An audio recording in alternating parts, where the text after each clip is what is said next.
Hi, I'm Matt Reeves, and this is Notes on a Scene for War for the Planet of the Apes. Caesar is on a hunt. The idea of the movie is to create emotional empathy and identification with apes so that by the end of the movie, everybody watching the movie is an ape.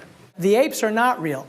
They're basically our guys in mocap suits, and they're wearing these little cameras that focus on their expressions. Caesar's really on a revenge mission, and the problem with this revenge mission is that he keeps finding things that make it harder for him to lose his empathy for humanity. They're looking for soldiers, but instead of finding soldiers, they find a Maya Miller.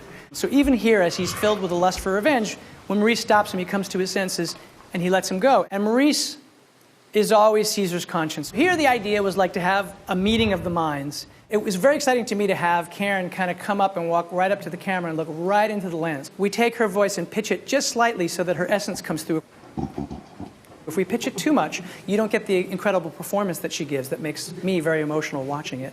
Actually, right under here is Karen's finger, and she actually did all of this. What Amaya is looking at is Karen, who's reaching forward, and you'll see the finger is Maurice's, but actually she's looking at Karen's finger, and she starts to pet the doll, which lets us know and lets Amaya know that Maurice is going to be kind and bring her in. Weta, who does the VFX, they are absolutely the best in the world at this. Not only are they the best at what they do in terms of the technical side of it, but it also has to do with the artistry, because here's the crazy thing. Every single one of these hairs, it's astonishing, right? None of this was here. What was here was Karen with this expression, and then we shoot the shot again. I cut the movie together with the editors, and we send out the shot. And then what happens is, 2-3 months later, we get a blocking pass, and then we get into talking about the animation and whether or not the emotion I'm seeing on Karen's face is on Maurice's face. And then after that, they work on the render. So this whole thing from the time when we shoot it probably takes about 6 months before I ever get to see this shot. But when it comes in and it looks like this, I say, Dan, this is crazy real. The whole sequence has no music. So here is where, for the first time, Michael Giacchino's music comes in here.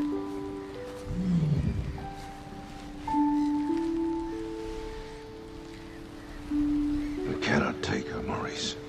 And this particular theme, which is Nova's theme, starts playing and it recurs throughout the movie, and it's that little flicker of empathy, that music that sort of pulls at your emotion at a time when Caesar's out for blood.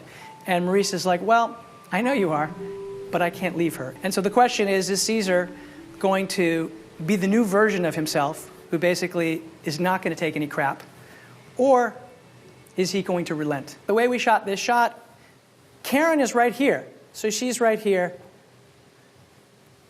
right in that space. And then we're filming her, and here is Amaya. And we take Karen's performance, and the animators at Weta take this photoreal puppet, and they animate her into this puppet. And then we take the puppet and put it over. A lot of times you have to shoot the shot again, and there'll be nothing except for Amaya. But in this case, we actually took her ape and put her over Karen. But that is definitely her emotion coming through. So you're actually getting her performance as that goes. We shot this on Vancouver Island, and it was supposed to be really cloudy and gloomy that day. It's actually why we chose it. It was rainy season, but instead it looked like this, which was kind of like an amazing gift. The apes on horseback is something from the '68 original, right? The apes all ride horses. In fact, as a kid, I really wanted to be an ape. Caesar goes on this revenge journey, and it really does become like a John Ford Western. This was one of those shots that makes VFX people freak out.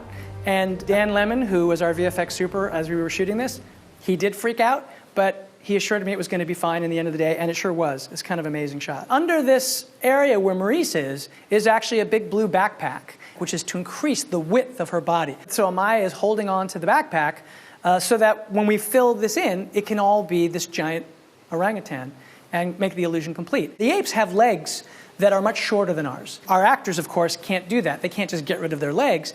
And so we end up having to not only paint out their legs, but put in CG parts of horses to cover over where the legs go. It's a very complex process. We shot actually all this stuff with real horses on the beach. The key to this kind of thing is to put as much real in the frame as possible. That's pretty much as real as a photoreal ape can look. You cannot take her, Maurice.